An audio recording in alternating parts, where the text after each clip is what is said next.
Essay forms the most important component of a civil services examination preparation because it requires the candidates to give a taste of their personality. Now, this personality encompasses their language, that encompasses their attitude, that encompasses the way that they perceive the world, that encompasses their knowledge, that encompasses how is it that they can go on to present themselves in an organized manner. Essay writing is difficult yet simple. Difficult because it has to be acquired. Simple because it is a test of simplicity of expression of the person. It is skill based as well as natural. Skill based because it has to be learned. It has to be constantly upgraded. Natural because it's a flair. It's a natural flair, and writing is something that is inbuilt in some of these candidates. It is natural based as well as intuitive. It is knowledge based as well as intuitive. Knowledge based because one has to acquire knowledge, but even in essay, some of those people who have been without knowledge and without too much amount of knowledge, they have always been better. And when we go on to say that they have always been better, that's because of the fact that they have been very, very intuitive and that they had a natural flair of writing certain things. That's why you say essay writing is difficult because it requires a skill, because it requires to be acquired, because it requires some type of a change in the attitude and aptitude of a person, of a candidate, of a student. Simple because if there is some degree of a simplicity in the thinking, it goes on to start flowing naturally. It's a conversation. It's something that is a talk with oneself. It's something that one wants to always say to someone else. And it's almost like a storytelling. Essay is the most important part of preparation because it checks the language of the candidates. Language comprises both of these components, that is the grammar of it as well as the expression of it. It therefore goes on to check the language of the candidates. It also goes on to check his or her organization of thoughts. How is it that a person is organized in his thinking? A person and a candidate may go on to have a myriad type of thoughts. A person may go on to have a variety of type of information base, but then because of this information base, the person may not go on to be so good. Only because the thoughts are not going to be organized. And because they are not organized, they cannot go on to be presented in a structured manner at all. Essay is most important part of a preparation also because it requires a flow towards a conclusion. That is, the topic of the essay itself goes on to give that there is a certain type of a conclusion that is to be reached, and the essay writer has to take this entire of the expression towards that conclusion. It requires a comprehension of it. Comprehension means that it requires how is it that it can go on to be well comprehended, how is it that it is well understood. Any topic, whether it is going to be well understood or not. And if it is going to be well understood, then is it that the same thing can go on to be converted into some type of a conversation on the paper? And if all of those things can go on to be falling in place, then indeed that is a candidate that is fit enough to be picked up in civil services.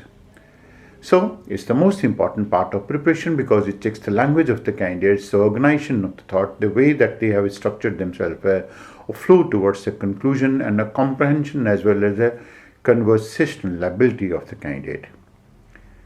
There is no single way to prepare for essay and to write it as well. There can be a variety of type of ways in which it can be done. However, the very simple steps that can be taken to prepare essay includes a phase-wise, step-wise perfection of the decision, skill development and practice to write essay. That means a phase-wise and step-wise perfection of the decision to choose some type of topic and also to write it as well. The skill development associated with the ability to write this essay and the practice to write an essay. Practice is the last part of it. So the whole thing can be sequenced in a different way. The first is, you must know your own interest. What are the topics that suit you? This involves a pre-essay preparation, that means before the essay, which means that the candidate has to know what all the topics that are to be prepared and how is it that they are going to be categorized as per your interest. In order to know which type of essay suits you, we require to have a high degree of a self-understanding. Self-understanding means how is it that a person is able to understand himself or herself? To what extent the person goes on to understand his or her strengths, and to what extent the person is in a position to make his or her self-understanding even better about himself or herself. Now this means that you know your mood, your personality type, your strengths, your weaknesses, as well as your aspirations. At the same time, you need to have a high degree of an emotional differentiation capabilities as well. Now, when we go to say a high degree, we talked about two things essentially. That is, one of them is a self-understanding of a candidate, and the second is whether the candidate is able to have a degree of emotional differentiation also or not. Emotional differentiation basically will go to mean whether the candidate is able to separate out who he considers as a friend, who he considers as a companion, who he considers as a person he loves, who he considers as a person with whom he has a lot of affection. Now this is emotional differentiation. Emotional differentiation also means a person is able to identify whether he requires a coaching, whether he requires a trainer, whether he requires an instructor, whether it requires a coach, or whether it requires a teacher, or whether he requires a mentor. The ability to differentiate between various types of emotions, that is what is called as emotional differentiation.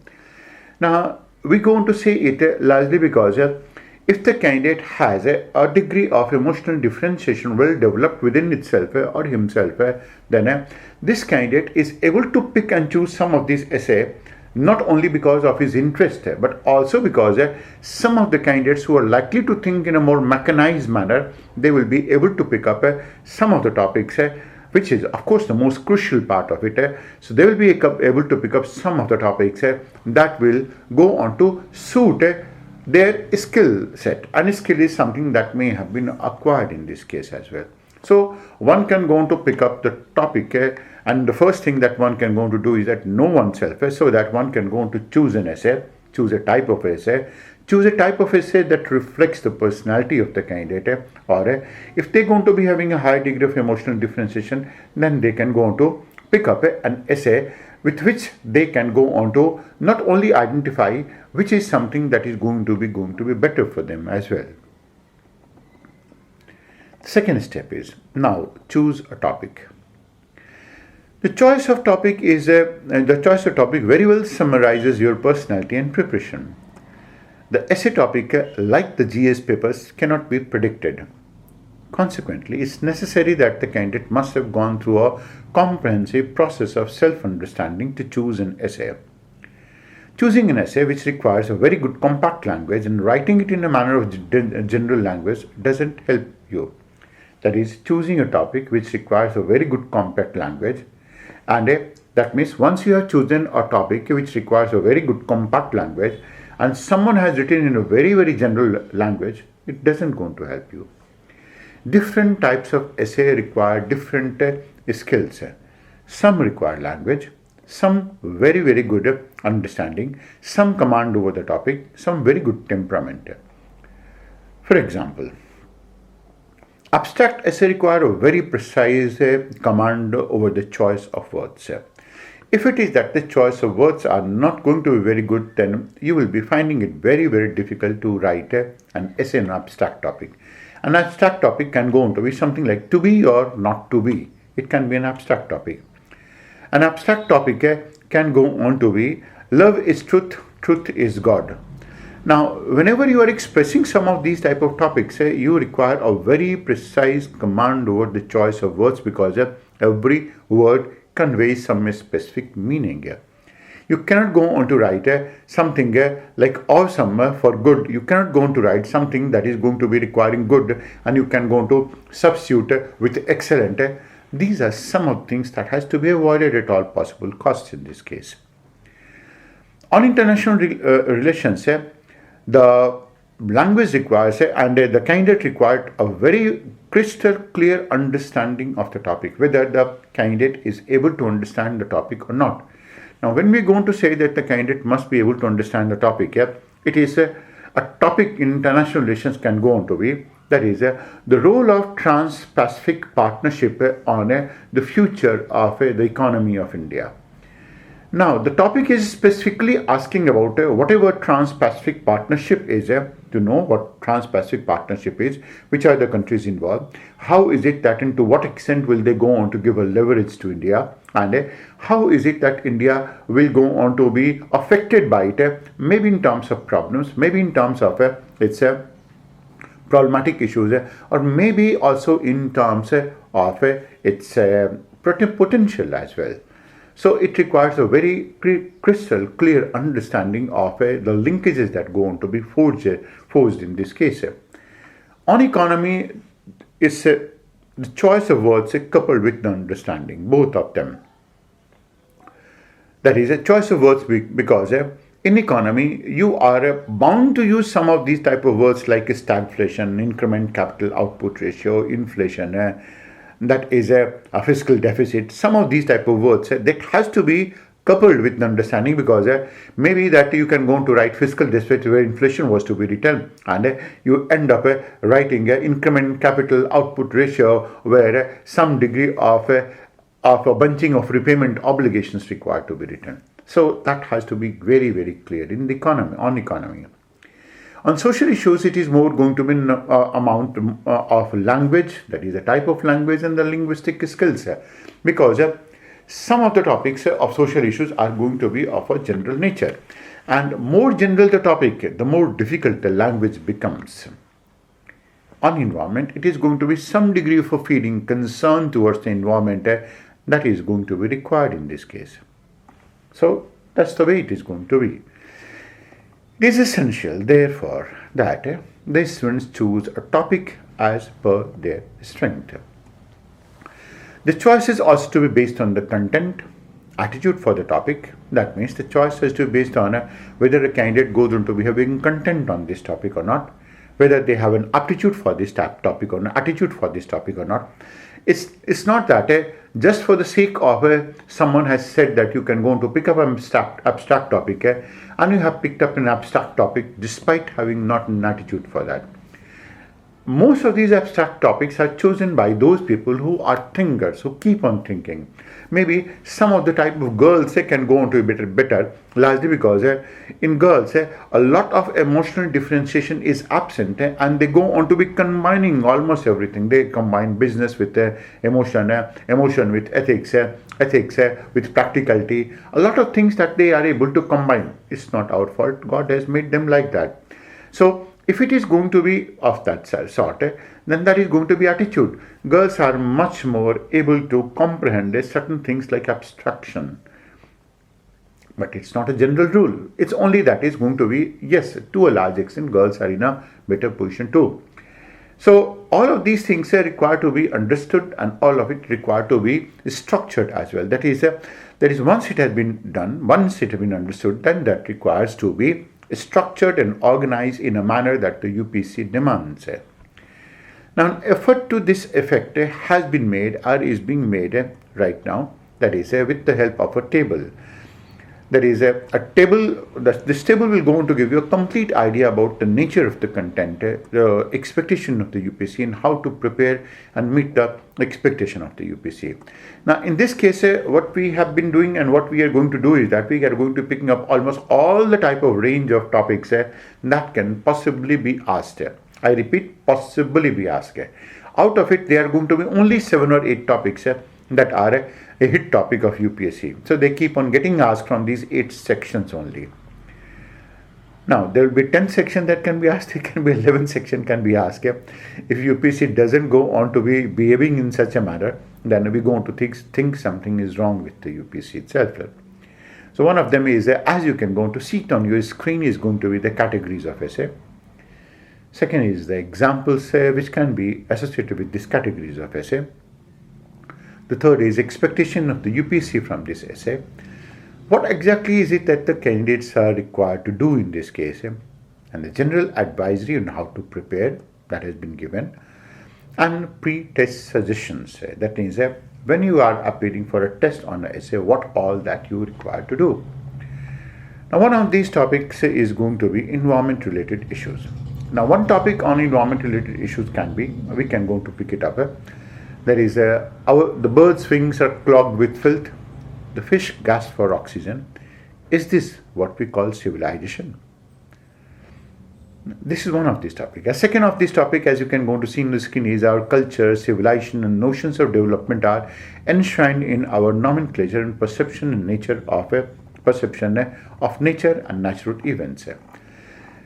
Now, this is a topic for which the expectation of the UPSC is that, for environmental topic, that is, the UPSC expects that you must go to having an understanding towards the environment. That is, you must go to understand the environment. Be aware whether you are following environmental ethics or not. And if you are able to balance it with the growth and development, okay, that is what exactly the UPSC requires. So, environmental ethics requires to be balanced with some amount of a growth and development that is going to be required in this case. So, what is to be done? First is be with nature. That means you have to be with nature without compromising on the growth and development. That means you have to take care of the environment without actually compromising on any type of a growth and development that is going to be taking place. And you have to prepare such type of a balance and strike such type of balance. And what it is that can be advised? First is balance yourself, but be towards the side of the environment, because that is in thing, that is in fashion, that is in vogue, and that is what goes on to rule the whole of the world. What can be the pre-test suggestions that can be given? That is, it's going to be share your perceptions and notions. Maybe a lot of people going to be having a variety of type of perception notions. For example, some people do going to think that nature can be controlled, nature can be tamed, environment is something that is not so essential. Now, all of this hoopla that is going to be surrounding the global warming and the climatic change must go on to instill a type of an attitude in you by way of which you can go to understand that people are fearful of their environment. And because people are fearful for the environment, that is what exactly that we are looking for. They are really fearful of their environment, and that means that environment is supreme in this case. So imagine yourself as approaching an administrator and seeing long-term, short-term gains of both of them in one way. That means a short-term gain can go on to be in terms of economic growth, and a long-term gain can go on to be in something that is going to be associated with your environment. Second such type of an essay can go on to be opinion-based. Now, one example of an opinion-based essay can go on to be one can be traditional in outlook but modern in thinking, but cannot be modern in outlook and traditional in thinking. That's one example. A second example of opinion-based can go to be the greatest sign of an intellectual mind is to be able to engage a thought without agreeing to it. Now, that is going to be some degree of an opinion. So, UPSC expectation in this case going to be bureaucracy is to be having a balanced perception. That means they require to have a balance of perception in this case. And what expectation will be? Shed absolutist approach. Don't go on for liking and emotions in this case, despite the fact that it is going to be opinion based. So absolutist approach, that means you can go to be on one side, you can go to be on the other side. Now that is something that is not going to be acceptable. We are talking about the one can be traditional in outlook but modern in thinking. That means you have to strike a balance. So what you require to do is that you have to be applied and holistic. Applied, that means you have to be more practical in this case. Holistic here, that means you have to take every aspect into account. The best way to prepare some of these type of topics can go on to be not exactly through reading books. It can go on to be mostly talk to as many people as possible. As we say, talk, talk and talk. Conversations are what exactly is going to be required here. This is largely because you have to accommodate their viewpoints in this case and don't be intolerant. When we're going to say that don't be intolerant, that means that's an attitude that may go on to get itself reflected in your essay. That's a distinct possibility. If you're intolerant, and when you will be intolerant, if you don't know the people, you will be intolerant. And that's the reason that one of those things that you require to do here is be tolerant in this case. Talk to people, converse with the people, know them, love them, of course not hate them, and that doesn't going to be having a double meaning when we're going to say I love them. So this is what all that you require to do in this case. The third is a knowledge-based topic, knowledge-intensive topics. A knowledge-intensive topic can go on to be something like, the example is, industrial decentralization has been brought about in India as much by the government policy and as well as by the market forces, and now localized entrepreneurship. A second of this type of knowledge-based topic can be films like literature have been truly reflective of Indian society through the ages. What the UPSC will expect from you in this case is that a bureaucracy to be a world citizen, that means cosmopolitan citizen, and have a global outlook. That is, if the bureaucracy is going to be talking about a world citizen, having an aptitude for a cosmopolitan citizen and a global outlook, then that's always going to be better. Develop a global perspective, and you have to be academic and applied. Academic and applied, that means you have to be both academic, that means you have to read and read. For example, in the previous section we talked about that you have to talk and talk. In this case, you have to read and read. Only then you will be able to gain some amount of knowledge, and some of this information can go on to be fuel for your thought. The next category is going to be that of abstract topics. One of these examples of abstract topic can go on to be actions may not always bring happiness, but there is no happiness without action. That's an abstract topic. A second abstract topic can go on to be learning without thought is labor lost. Thought without learning is perilous.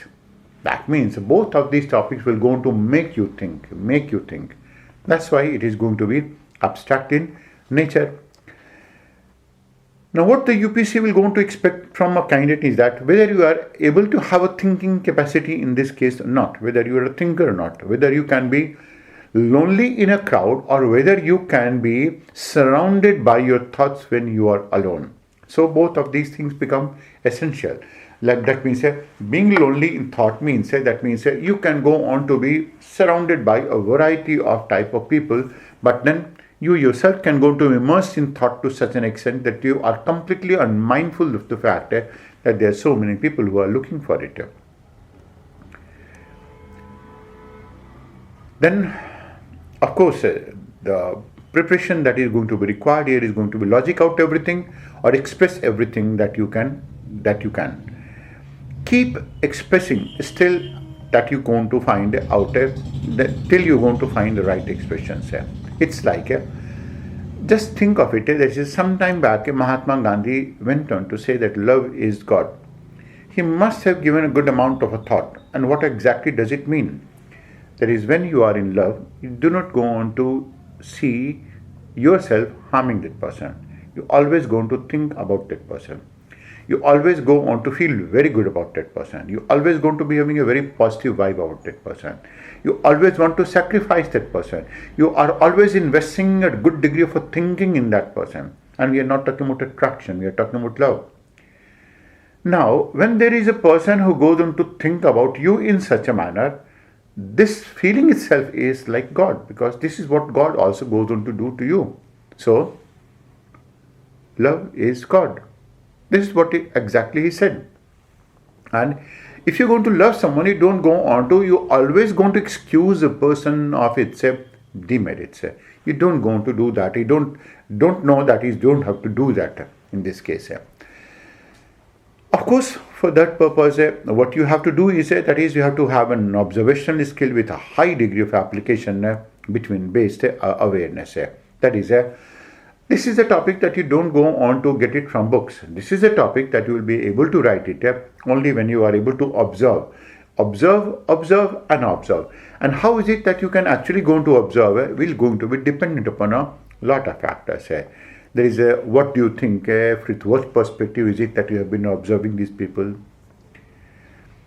The best preparation in this case can go on to be follow several quotes in the topic and perfect the one that you can go to take it and wear it. That is, it's let's say something like a happiness, something like a stress, something like ethics, something like deceit. Just go on to follow the quotes. That is, pick up one quote, second quote, third quote. Just go on to think over it, keep on thinking. Of course, you can go on to always discuss it among your peer group as well in this case. So once you have interacted enough on that counter without a gossip, and we're going to say without a gossip, you're going to find yourself in a much, much, much better position. Other category is going to be current affairs based. Now, such type of a topic can go on to be India must counteract China as a strategic ally rather than India must counter China strategically rather than tactically. Now, tactically means that is a day-to-day activity. That is, they throw a bomb, you also going to throw a bomb. Strategically means you're going to think of it, you're going to plan for it, then you're going to develop your strength, and then that's how exactly that you can move ahead. Now, this essay can be significant largely because of the issues surrounding Doklam Cha and, of course, all the type of gestures that China has been making towards India or against India or with India. Expectation of the UPSC in this case is that whether you are abreast of everything happening around you or not, and how honest are you in gathering and processing the information.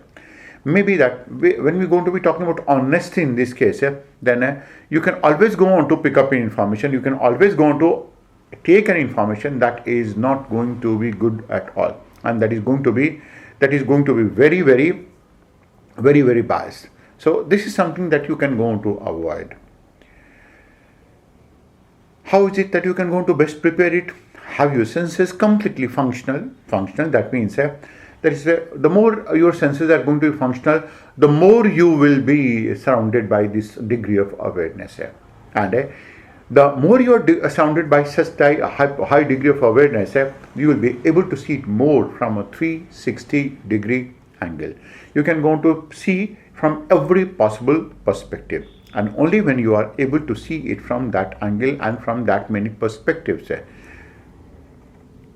So you have to be contemporary.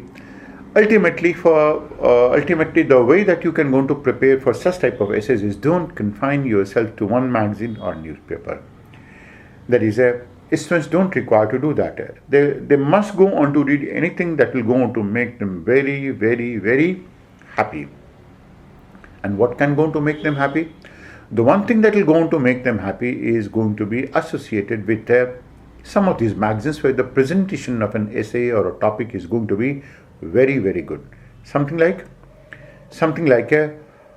India Today, something like an Outlook, which can go on to give you one type of a viewpoint in this case. The other category is going to be nature of India and Indianness, diversity of India related to the culture and civilization. There will be one of these type of topics on India. Of course, this categorization can go on to be, maybe the name can be completely different, and a different type of name can be ascribed in this place. The one representative essay that can go on to be on this type of a topic is how far democracy in India has delivered, or this one topic that is about nature of India, or the other topic can go on to be Indian society is best called as changing society. Is it that Indian society is developing society? Answer is something that is going to be always giving you a question mark on that count. So, how is it that what this will be the expectation. This is the type of a question that can be asked. The expectation of the UPSC in this case that you must go to understand the country, respect the country, accept it the way the country is, and it wants to be a part of nation building. That is, all these three attitudes go on to be enshrined within the contents of an essay that we will going to write on the nature of India and Indianness. So what you have to do is evince interest in the topic, evince interest in architecture, and feel proud over the heritage, including the symbols, mythology, travel, important places, and start respecting and accepting the diversity of the country. The more you're going to do that, the more liberalized you will be. The one way in which you can go on to prepare it rather well will be essentially visit school books, collect matter on trends in literature and forms. Think of visiting some cultural centers so that you start getting to know some applied aspects of India as well. That is going to be a part of it. That is for the purpose of writing this essay. Just before writing this essay, you have to have some degree of a feeling of Indianness and its changing paradigms. You must go to know the perspective of other generations as well. That is, how is it that people of my generation going to feel about the country? How is it that people of your generation? And you go on to talk to your younger brothers, 4 or 5 years younger than you, and then you will go on to come to know, that is, how differently is it that they go on to see the world. Then enter into a conversation with then enhanced group communication. That means you're going to enter into a conversation that will going to enhance your group communication in this case, so that you come to know. If you happen to be from Maharashtra, talk to people from Tamil Nadu. If you're Tamilian, talk to someone from Bihar. And of course, there is going to be poles apart, complete contrast in Tamilian with a person from Jammu and Kashmir. Now, the more you start learning to build social capital, the more you will go to find yourself in a better position to write these things, because you don't have to study too many books and too many magazines for the purpose of writing an essay on such type of a topic. The other category is perception towards the past. Perception towards the past, that means how is it that we go to perceive our past. A representative essay on this topic can go on to be, it is a strong sense of identity that makes one take pride in their language, culture and lifestyle, local wisdom, lifestyle and local wisdom, and that is what makes the character of the country, and that is what is missing in the Indian mindset. That means, in short, it is saying that it's the identity, the sense of identity that is going to be missing among the Indian people. UPSC expectation in this case can go on to be understanding the evolution and problems of the Indian middle class. How history shapes views and attitude. How does it go on to shape the pride of the people? And how is it that it has shaped the thinking of the country? That is it that the people going to be taking pride in the fact that they are Indian? So, if they go to take it, of course, that's well and good. Normally and generally, as you will go to see it, there is this type of taking pride in the country, that is we are talking about patriotism, that is missing in the new generation. Most of the new generation people go on to be having a facade, like forcibly speaking English and removing their entire of the past and their upbringing, value-loaded upbringing, also from their present behavioral components, and so on. The one thing that they have to do is that links of history with the present. History is always going to be linked with the present, and they have been studying history, and they can study the history from a nationalistic viewpoint. That is something like studies India's struggle for independence by saying, identify issues in history, separate contributions of personalities in this case. Only then they will be able to understand the difference. And we are going to be talking about that is with respect to perception towards their past. There are two things that are going to be a must read. In any case, they will be reading it for the purpose of their studies. Jain Bandyopadhyay or Sen. Jain Bandyopadhyay is from Placid to Partition, and Sen is going to be from India's Struggle for Freedom, published by the Macmillan, And Shashi Tharoor is what we are going to be talking about, whatever that he has talked about neo-colonialism and the colonial mindset of the people. That's what exactly he has talked about in this case. So that has been the case. Coming to the other section, that is deeper understanding topics of colonization, decolonization, neo-colonization. Now this topic goes on to be significant now in the wake of whatever Dr. Shashi Tharoor has done with the British and the several type of debates that he has entered with the Britishers. The one topic that the representative essay that can be asked from this topic is going to be: the decolonization of the world has only been replaced by a new form of colonialism. That's one. Indeed, it is so. And the other is going to be: it is already becoming clearer that a chapter which has a Western beginning will have to have an Indian ending if it is not an end. It is not an end to the self-destruction of the human race. That's a statement made by Arnold Toynbee, that is a British historian on this topic. UPSC will understand the mindset. It tries to understand the mindset that governs the people of India and the world.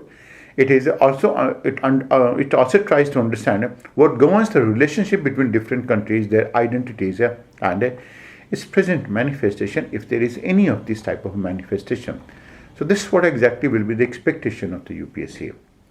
What you have to do is be observant about your surrounding and feel if your identity is intact or has been held ransom to some country. Is it that we have been able to maintain our identity?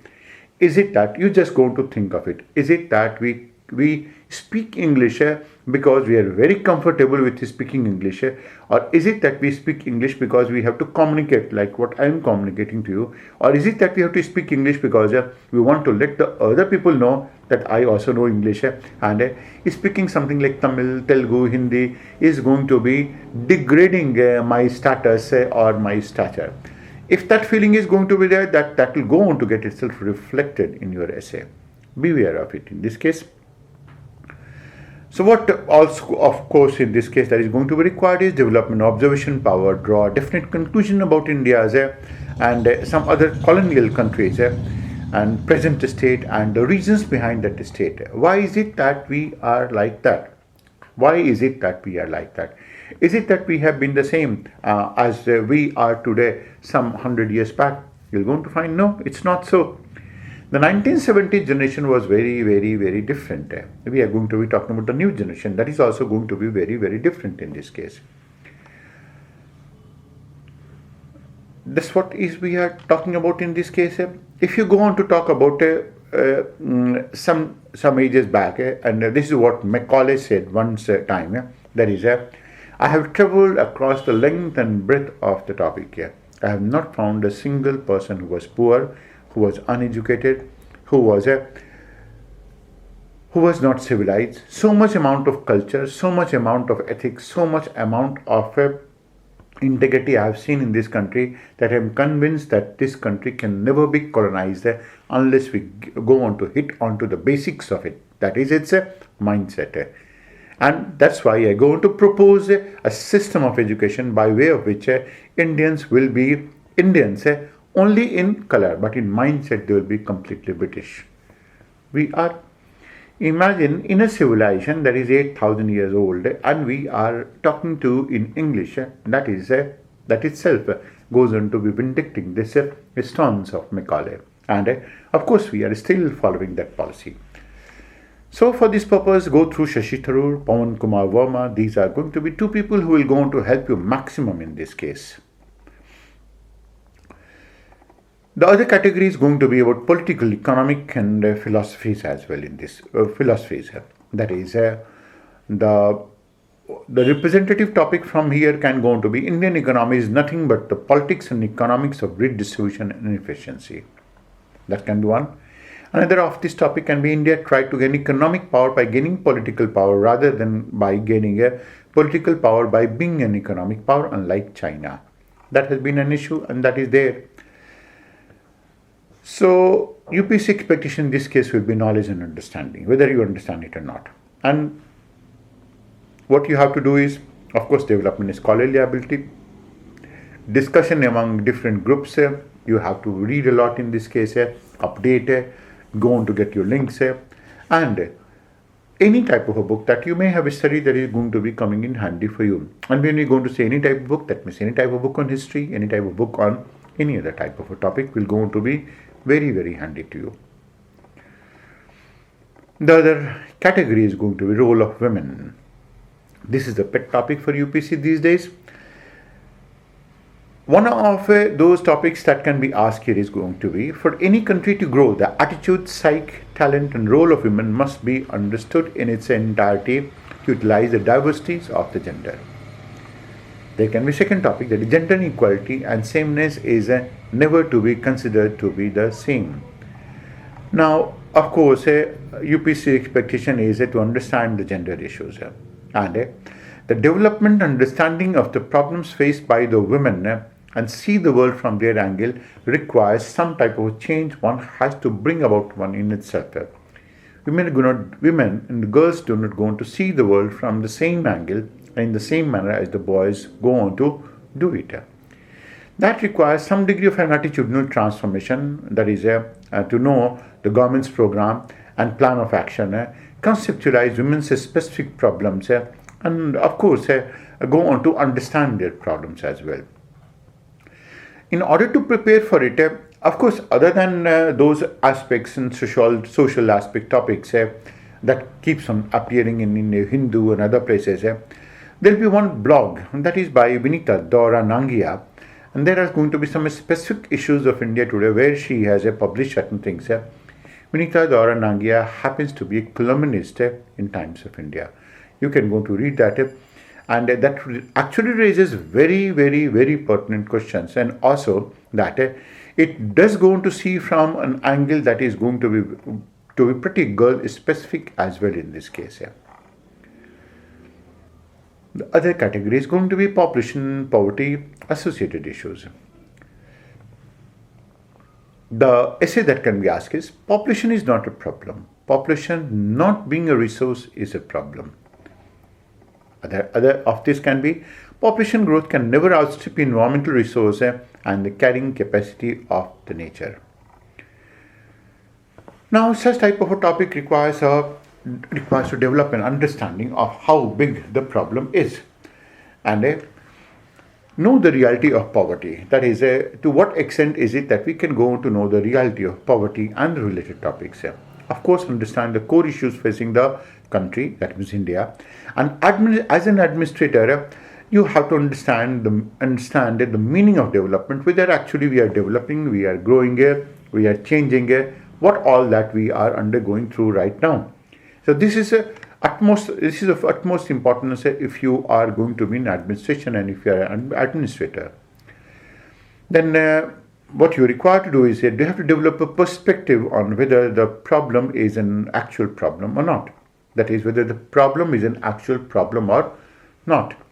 And when we go on to be talking about is actually a problem, or is it's a skill that is a problem, it's the mindset that is a problem, it's an attitude that is a problem. The topic is, of course, academic in nature. And one can go on to study a lot on population and other aspects. There are going to be some of them that are that are associated with my website and my blogs and my Quora articles as well that are going to be found there. The next section is going to be, and that's the last section, there is urbanization, development, globalization and their problems and of course their impact.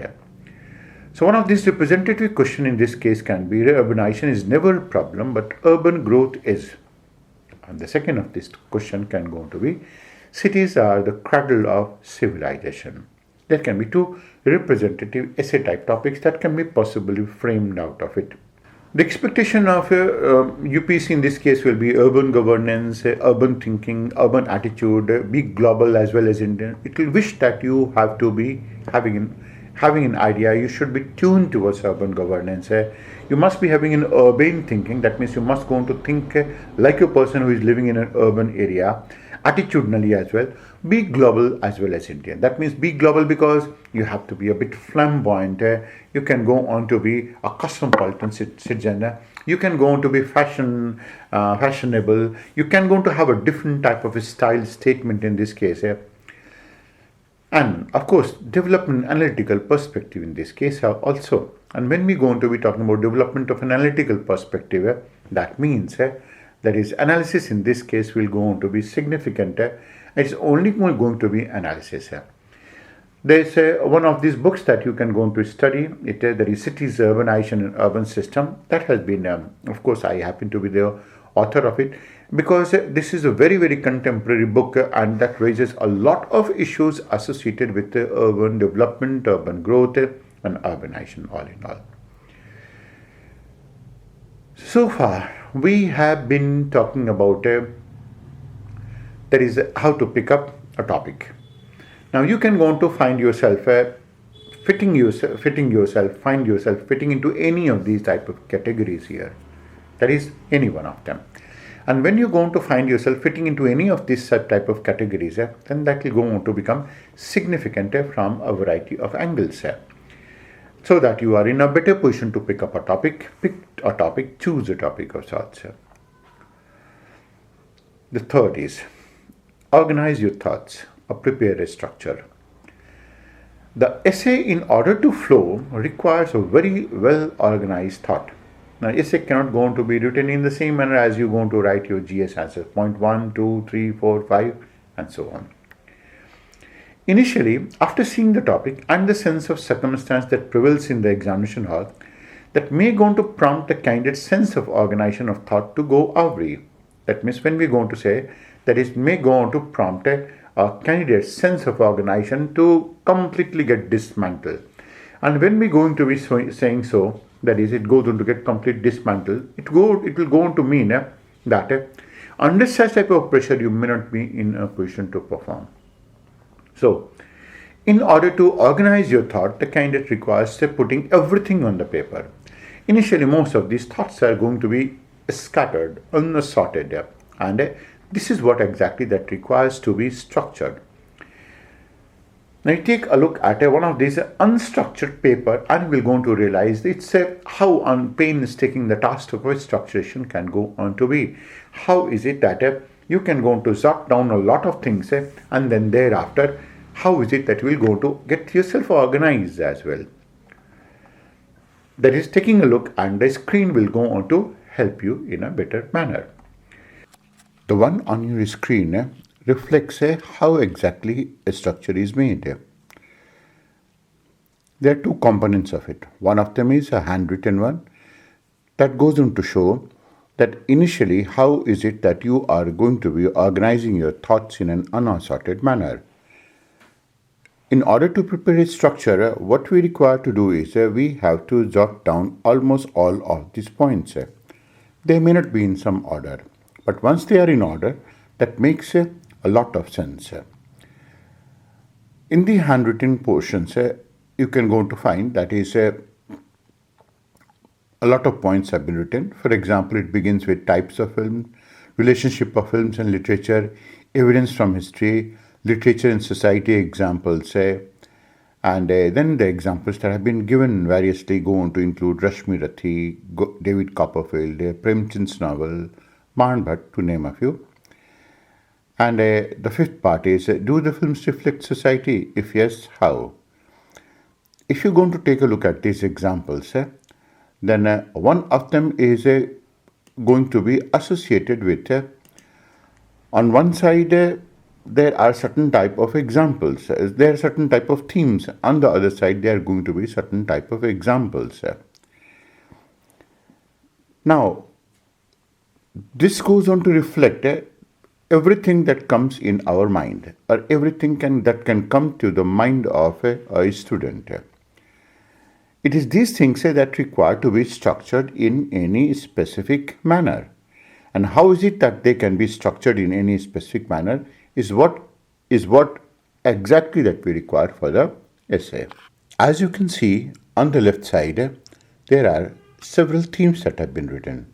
For example, one is modern day identity, and Other is a angry and traditional society, agriculture development, ultra modern society, milk revolution, chambal exploits.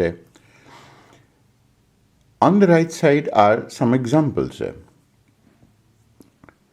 These examples go on to include Haqiqat, Hindustan Ki Kasam, Alam Ara, Diwar, Bahubali, Cocktail, Zanjeer, Upkar, Mother India, etc.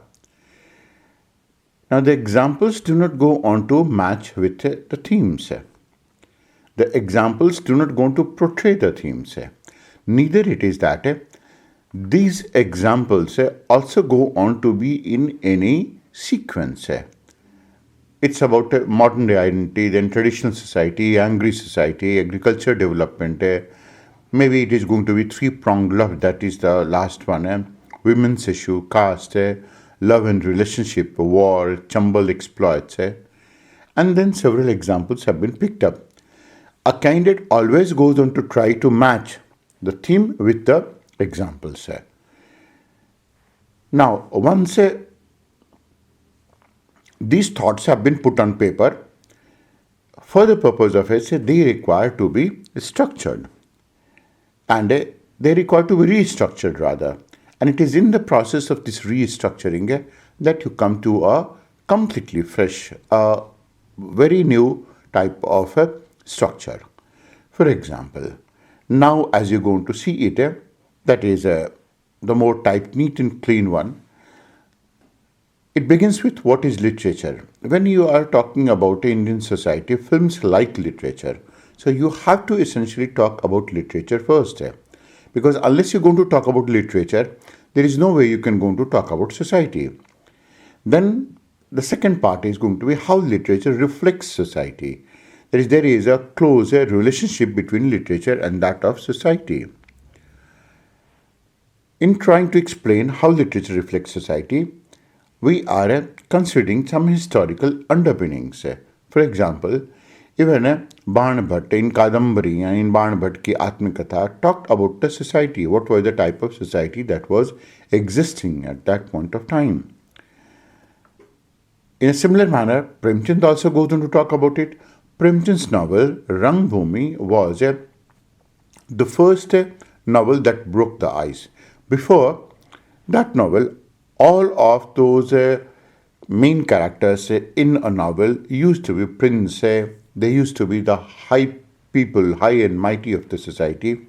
For the first time ever in Indian novel, the hero of the film, the main nayak of the film, was a common man. And he was one of these common men who fought with the whole of the society, particularly the moneylenders and other people, to trying to retrieve his land. He may not have been able to retrieve his land, but then that is what he tried to do. A similar example is also going to be found in the West, that is going to be in the form of David Copperfield.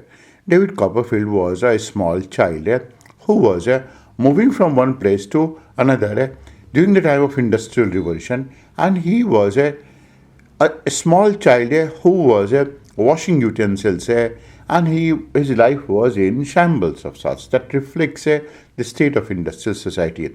Although that is not about India, but that is an example from West. In a similar manner, you have some of these examples also from Rashmi Rathi, which was the reflection of some amount of an anger, some amount of a quality that was there going to be in the society, and it reflected the author equally as much as the society also was concerned. And of course, it also broke the ice. There have been a lot of examples other than Rashmi Rathi, Ban Bhatt and Premchand also. Now, that included Gunahon Ka Devta by Dharmveer Bharti and what not. Of course, that is not the topic. The topic is on films.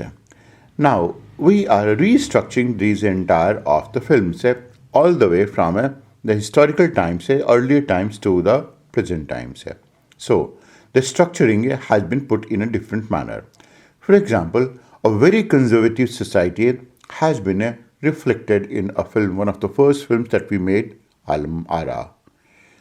Then a society that was caste-ridden, a film was made on that was Achut Kanya. Freedom struggle, numerous films have been made. freedom struggle, that was the pain that we went on to go through for a good amount of time. That is, some amount of our land had been taken by Pakistan, and India achieved the so-called freedom. So there were numerous films on that, and one of these films also had been Kabuliwala. That was on a national struggle, and thereafter there are a lot of films that have been made with children as well. In this case, we have taken two examples. In this case, any candidate can go to take any example. It has been also on women's psyche as well. So, women's psyche had been one of these factors with which the Indians have been always been very, very fascinated. And who else other than Sharat Chandra Chattopadhyay would have been the person to talk about the women's psyche? And that was in Devdas, that was in Parnita, and so on. And there were no less than 3 films that were made in Parnita. On agriculture development, particularly dryland farming, one of these films was Mother India. Bandits and their life, that was most of those bad type of bandits who used to be living in Chambal. They were the Robin Hood in that place, and they were one of those people who used to be looked very high upon. Can you imagine? That is, a dacoit goes on to be known throughout the whole of the country, but they were. So Mera Gaon, Mera Desh was one of them. On Green Revolution, as India started progressing by leaps and bounds in agriculture at that point of time, at least this is what people thought of it was Upkar. We went on to be with in war with China and Pakistan, both of them. Whatever had been our travels or exploits or the truth, it came out in the form of Hakikat, and the other of them was Hindustan Ki Kasam. By 1977, when we had some amount of dairy development taking place, Operation Flood had started making its mark. A film was made, that was Manthan.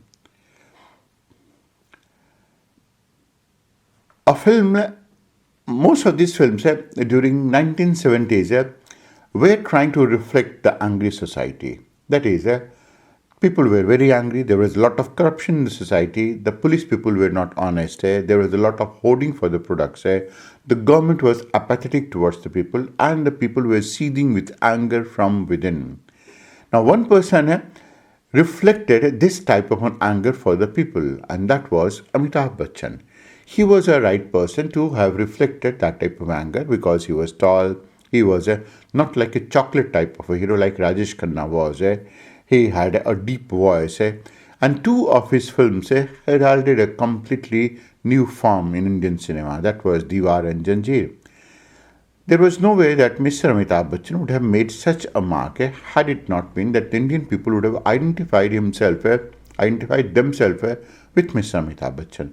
So Amitabh Bachchan was an epitome of whatever that they wished to do to the government. He was an angry young man, and everyone was angry at that point of time.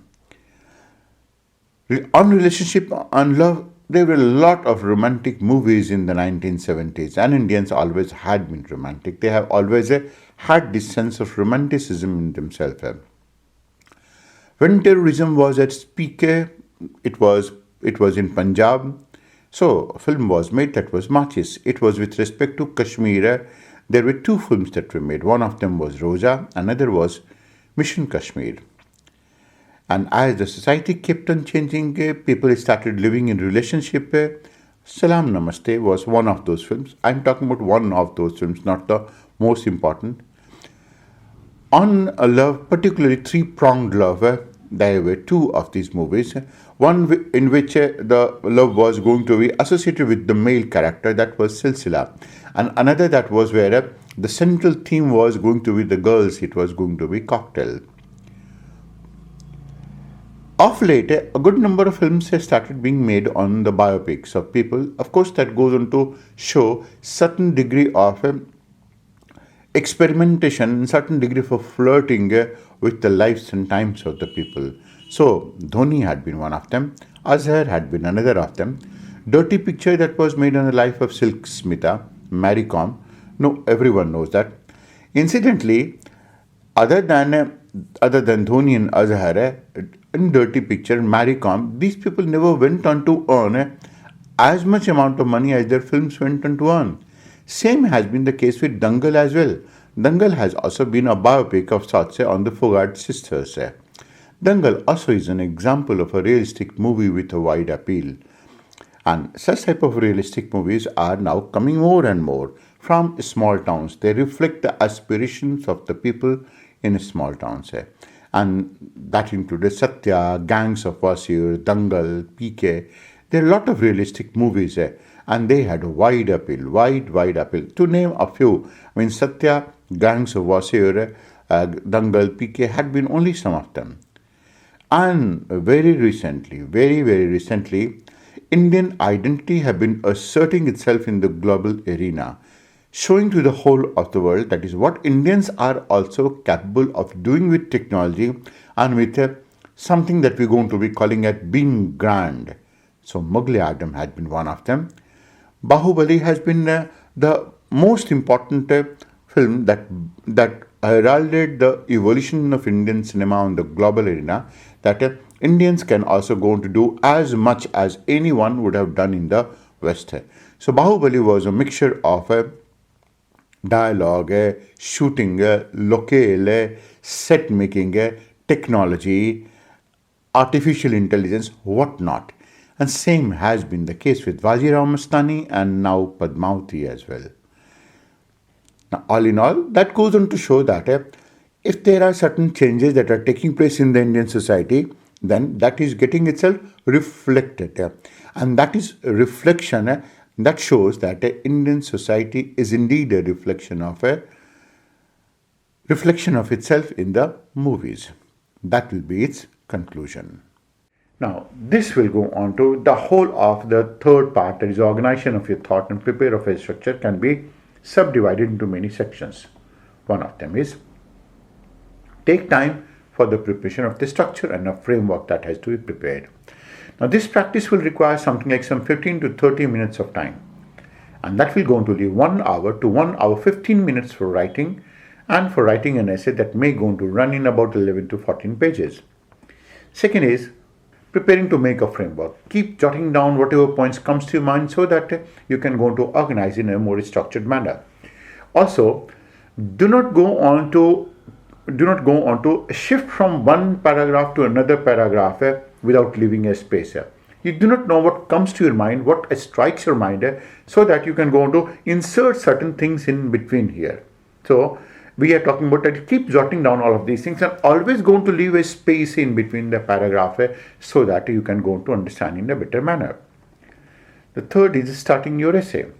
And starting an essay can be a form of from the perspective of generating interest and among the examiners simplifying the topic and reintroducing the complete write-up.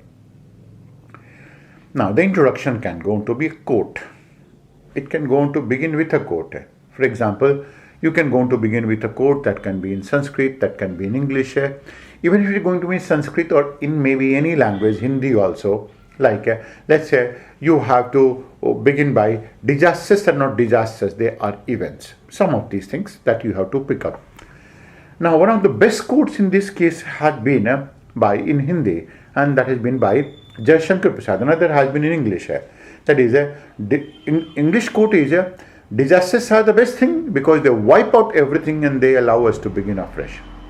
The Hindi quote is it's in the form of a poetry, and that poetry runs like Himgiri के उत्तुंग शिखर पर बैठ शिला की शीतल छां एक पुरुष भीगे नयनों से देख रहा था प्रलय प्रवाह नीचे जल था ऊपर हिम था एक तरल था एक सघन एक तत्व की ही प्रधानता कहो उसे जड़या चेतन.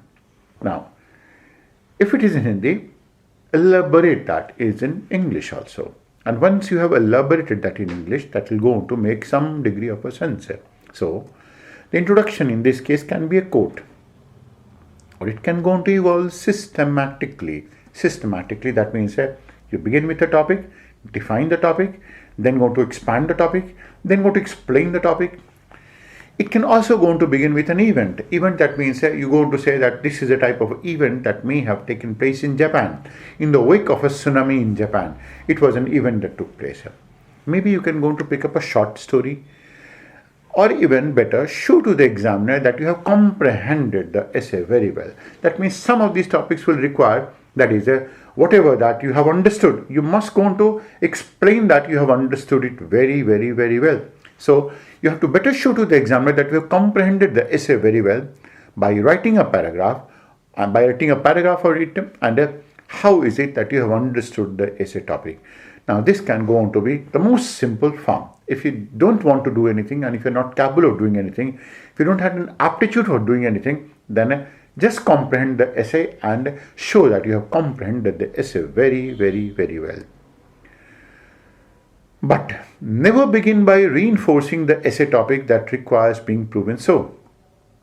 That means never begin with a conclusion type of a sentence. For example, one of it can go on to be, there is a globalization, or on globalization. There is a globalization has created more problems than it has solved. Supposing this is the topic.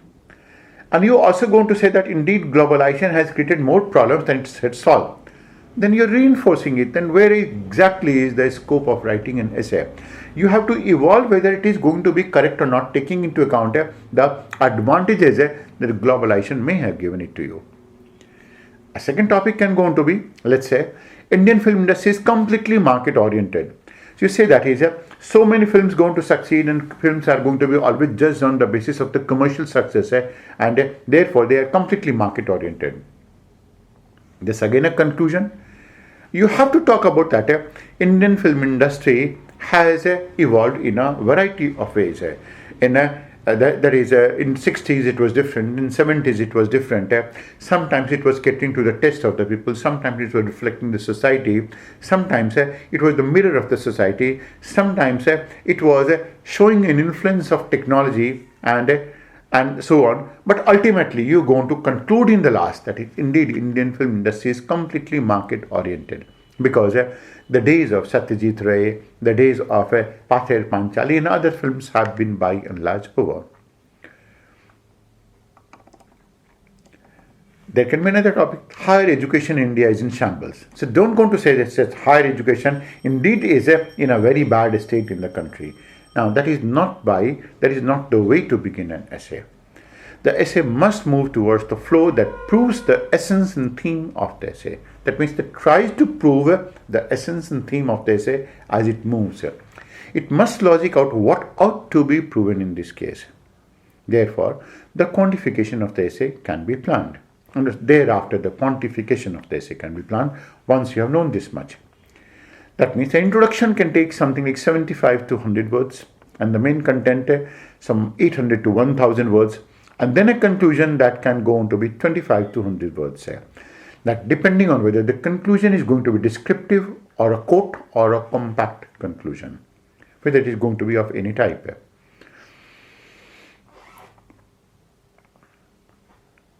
Fourth is the flow of the essay. Essay tests your comprehension as well as language, and as well as the ability of yourself to manipulate your language. And there can be two types of write-ups in this case. One, where the language is compact, that means it's very compact, it's very dense, and the other, where the language is simple. Both of these going to be written in a different manner. Compact language is an advantage. If you are able to write a compact language, nothing like that. If you are not able to write it, use short, simple sentences. There can be both of these type of people. Some people's linguistic skill can be so good that will be able to write a real good language. One point, one thought, one theme has to be connected, and that connected very well, so that the essay starts flowing. That means that as you're going to start reading that essay, you can start moving into it. You can start immersing yourself into it. The paragraphs, not explaining the points, that is, the paragraphs are not to be explaining the points one by one. That is, when you go on to write a paragraph and then go to write another paragraph, you don't have to use a point that signifies the nature of the paragraph. Rather, it has to be with a sentence that will be linking one paragraph with another paragraph. Sentences need not begin abruptly. The paragraph need not be jerky and out of sync. That is, it can go on to be that is, you are talking about a cause. You are talking about a cause. Let's say you are going to be talking about a cause of urban problems. Then these things will go on to get itself reflected very well. What we are meaning to say is that when one paragraph ends and the subsequent paragraph must be connected to the previous one. Without it, the flow and the essence of the flow towards its conclusion will not shape up. Take an example. You are writing an essay on urban problems and its solution. And you begin by saying there is one of the problems is traffic problem. Then you're going to write a change in paragraph, the other is slum. Then you're going to write the third one, that is going to be overcrowding. Then you're going to write the fourth one, that is going to be large number of cars. Now this goes on to become completely jointed. Supposing you have to organize these points, you have to begin by first talking about that is overcrowding is one of these issues because there are going to be too many people living into a small area. Now overcrowding has its manifestation because it goes to degrade the quality of life as it is going to be degrading itself into the type of a slums. Other is that some of those people who are not have-nots, they start owning their own resources. They start having a lot of vehicles. And these vehicles on the road could keep on plying in a non-concordant manner, and that is one of the basic causes of traffic problem. See, all of these have got themselves correlated and coordinated in such a manner. That's what we are essentially talking about here. That is, even if you're talking about, let's say, traffic problem, you have to talk about the traffic problem is a product of a problem. It's a manifestation of a problem as well as the cause of a problem. It's a product of a problem that is overcrowding. It's a manifestation of a problem that the people are deviant. They don't go on to try to follow a lot of traffic rules in this place. And also that most of these people go on to be swinging on the roads like that of a snake because there are a lot of attitudinal issues associated with the people. Given the type of roads and the type of broadening the roads have, that is indeed a issue with it. So we do going to say that is there must be a linkage between one point and another point, between one paragraph and another paragraph. Most of the students have a write-up that becomes disjointed and puts the examiner completely off. It looks like as if someone has written an essay like a GS answer. An essay cannot go on to be a GS answer at all. The moment the examiner has to strain himself or herself, he or she starts penalizing it in the form of marks. That is, the moment the examiner starts taking a look at it and starts putting all of his stress into it, then of course the only way that he can go on to take out his stress is going to be in marks. The conclusion in this case has to be evolved. Not that exactly it looks forcibly inserted as a matter of conclusion. That means not that the examiner goes on to think that you have forcibly written a conclusion. It has to be evolved. For example, if the essay is on urban problems, the flow has to be adjusted with the beginning that defines what the meaning of urban problem is, whether urban problems are the result of problems or they are the problems in themselves. Then the nature and description of the urban problems, the classification of the different type of urban problems, followed by the causes and the variations and classification of the causes, and then how the causes are interrelated if they are. Of course, these causes are interrelated, so how is it that they are going to be interrelated? It must flow through a description and conceptualization of the solutions, and that has to be in an appraisal form. Meaning that we are going to be talking about must flow through a description and conceptualization of the solutions. What can be the solution? And this solution has to be in appraisal form. That is, this solution will going to lead to this problem. Another solution, for example, if you're going to resettle the slums, more and more people will go to start living in the slums. Now that has to be in appraisal form. And if you're going to say that is if you really go on to develop a road transportation and the mass public transportation, then that is going to be having an issue of removing and withdrawing the cars from the roads, but then that may go on to lead to other type of issues like some type of an epidemic that may go on to take place when people go on to travel in close packed metro cars. So any solution has to be both pragmatic as well as visionary, both of them. It is not going to be utopian at all. And this has to be followed by a conclusion, which must not be judgmental and must not be based on the writing that has preceded it.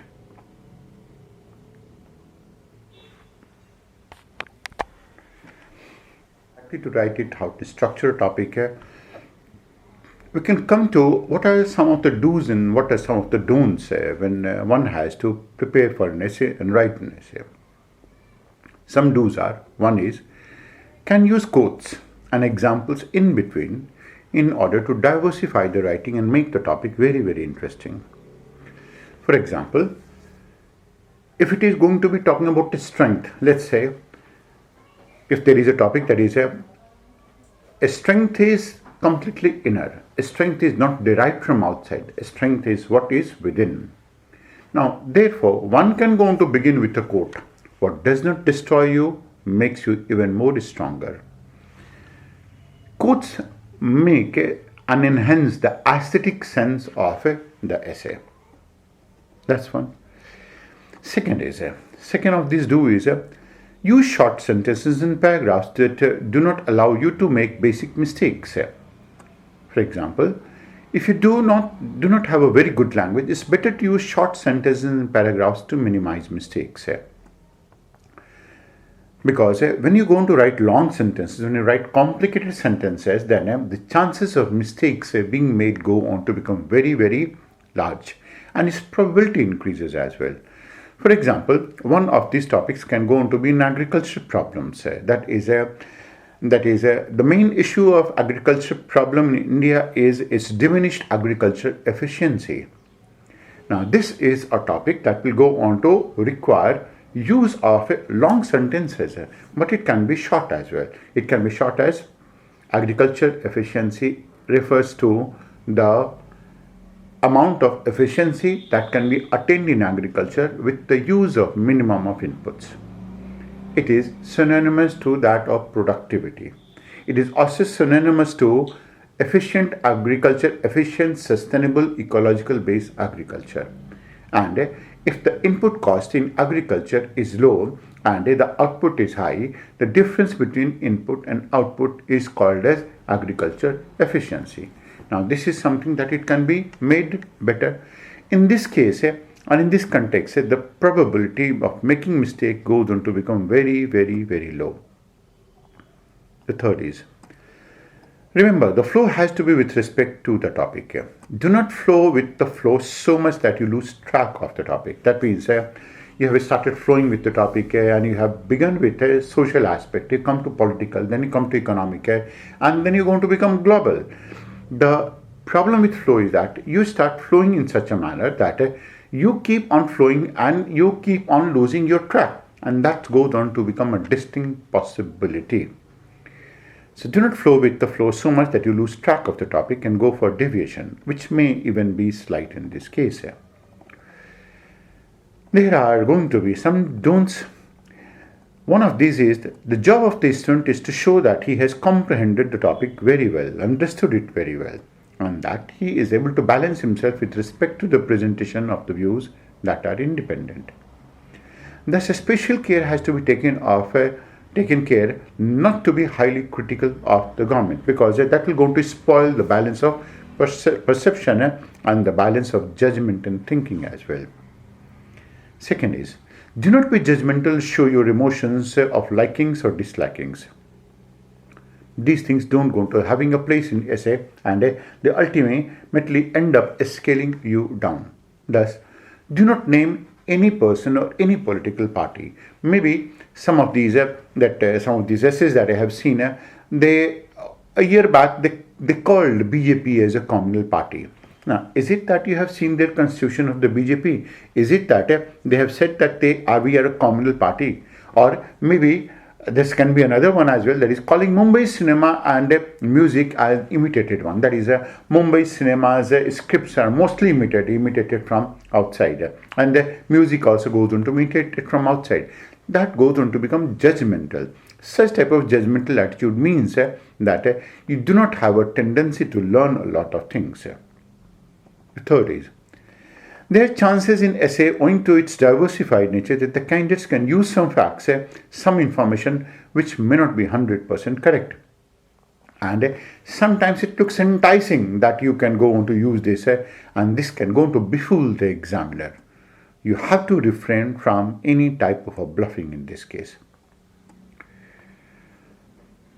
Then some suggestions can be given. One of these suggestions in this case is, of course, the way that we began, that is, understand yourself. Understand your strengths, understand your weaknesses with respect to the essay so that you can go on to choose its type. That's one. Second is practice structure making, practice writing, practice connecting the paragraph, practice the flow, practice writing conclusion in various ways. Don't start writing the entire essay in one go. Practice separate aspects of it. That will go on to make it even better. Conventional test series and essays don't going to help you most as your essays are checked by students themselves who are worth nothing. That means it is just that these students have just out of their examination, they failed in their examination, and some of these institutes have roped in, and because they have roped in, they have been given some type of a quasi-right to start checking such type of an essay. They have not been given any formal training on how to write essay. They will go on to keep on writing and they will go on to write something that will go on to please you, not write something that will go on to benefit you. That's the difference. So it's advisable to write at least one essay per week. Exchange your write-up with someone who understands English, who understands issues, who understands language, and is generally belonging to the classical category. That means those people who are not in the modern frame of mind. Some of those people, some of those old school type of teachers, old school like teachers of sorts. Of course, then you have to refurbish it with your own inputs that you're going to be getting it from this examination system. The third is read varied newspaper, current affairs and magazines like India Today, which are likely to involve you in the topic. You're required to get involved in the topic. You're required to get interested in the topic. Without getting interested in the topic, there is no way that you can go ahead at all. So, in case, and the last is, in case you require any guidance, then any mentoring, never go to the new breed of the so-called coaches or instructors who are just out of their yesteryear's preparation and are novo coaches. That means they have just gone on to become a new coach. It's almost like if Gita Fogart goes on to win a kushti, then next day she cannot go on to become a coach. If a person comes into cricket, plays one test, makes 100, and then in the next one he cannot go on to become a coach of sorts. That is something that is not desirable. Maybe that the person goes on to win a test play a test for 1 year, even thereafter they don't go on to become a coach. Their inexperience can go on to harm you beyond your imagination. Always go on to look for experienced, knowledgeable and value-loaded people. Of course, you have to look for inspiration. So, sometimes for inspiration, read Topper's essay. Read Topper's essay for inspiration, not for guidance.